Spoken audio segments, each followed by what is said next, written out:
There's no sugarcoating it, no rewording it, and you can't get around it.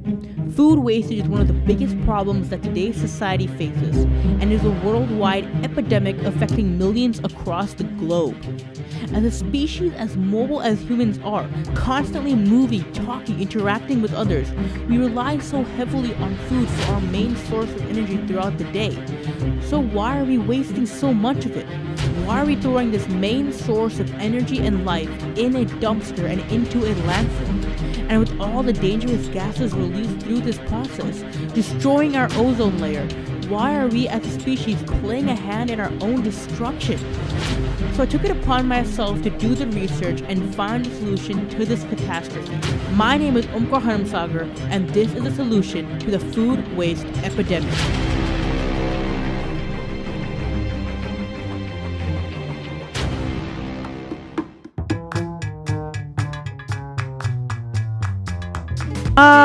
Food. For some reason, as people, we always seem to have a love-hate relationship with you. We love you when you entice us with your mouth-watering aromas and sometimes jaw-droppingly good looks. But we curse your name the day after we might have splurged a little too much. So why are we wasting you so much? Why are we throwing you out even if you're perfectly okay? This is the age-old question that everyone wants the answer to, but for some reason the solution is never made.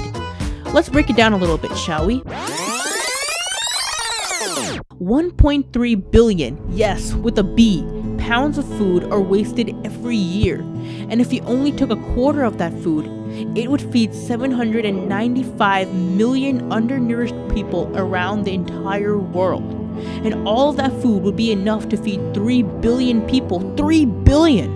See, the bigger problem with food waste isn't that it's just perfectly good food that ends up in the trash. It's where that food goes. All this uneaten food is dumped in huge landfills, and that is the real killer. See, when food lands in landfills, they pile up on top of each other, and then when they try to decompose, they release methane, a gas that's more harmful than carbon dioxide. This is one of the biggest leading factors for climate change and global warming.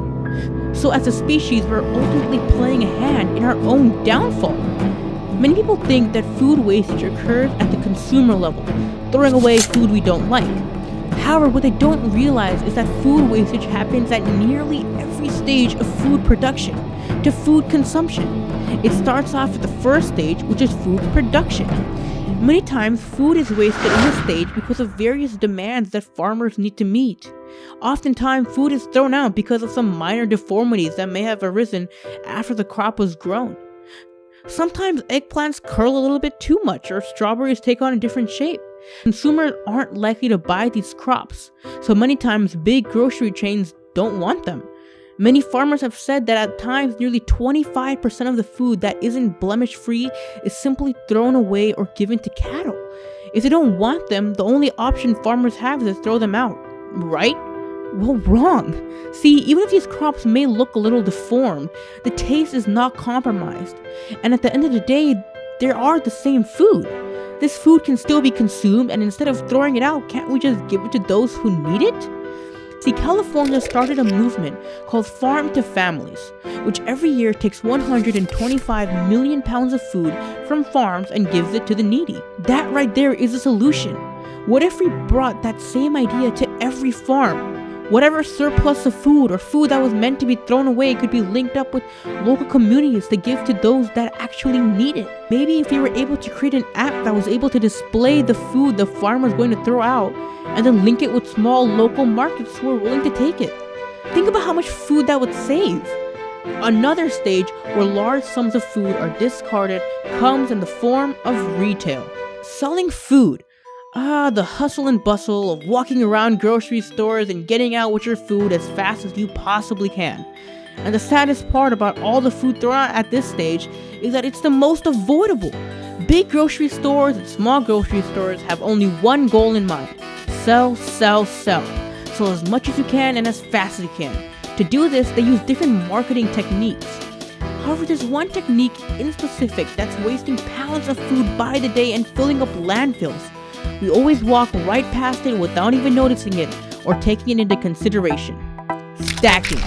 The saying goes, stack 'em high and watch 'em fly. Stacking food gives a colorful illusion of abundance that makes it cheap and that's probably in good quality. However, the problem in doing this is that because the food is stacked, it's often outside for days and weeks. People don't want to buy food that's spoiled, so the store has to throw it away.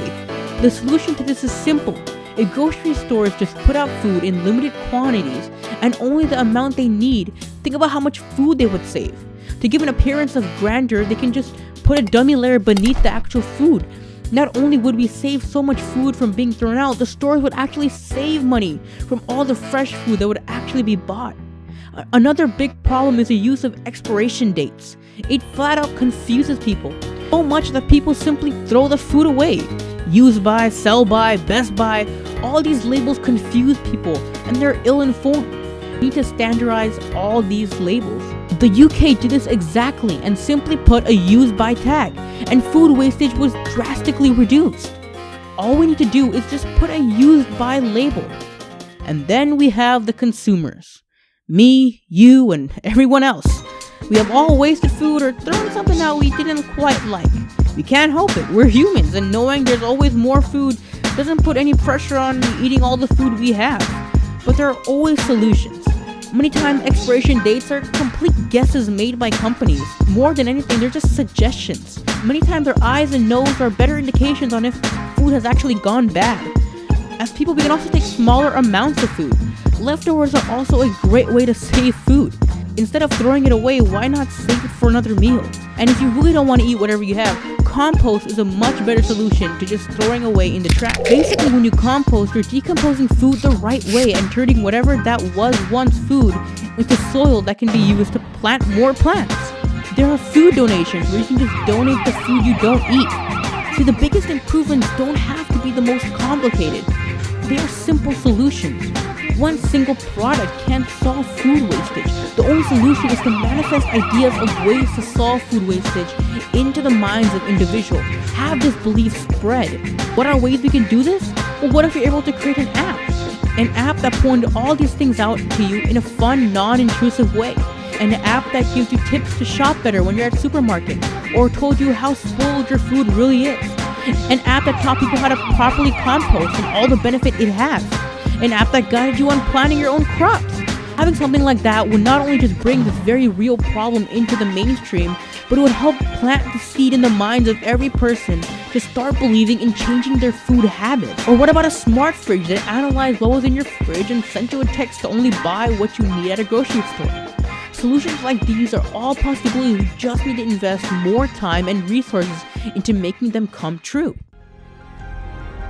Food wastage is one of the biggest problems that we as humans face on this earth. They fill up our landfills and harm our earth.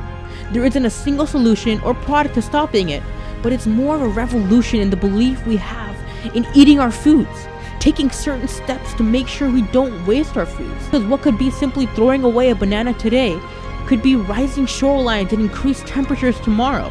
With a change of habits, we can, as a race, like every problem we've ever faced before, solve this ever dangerous crisis.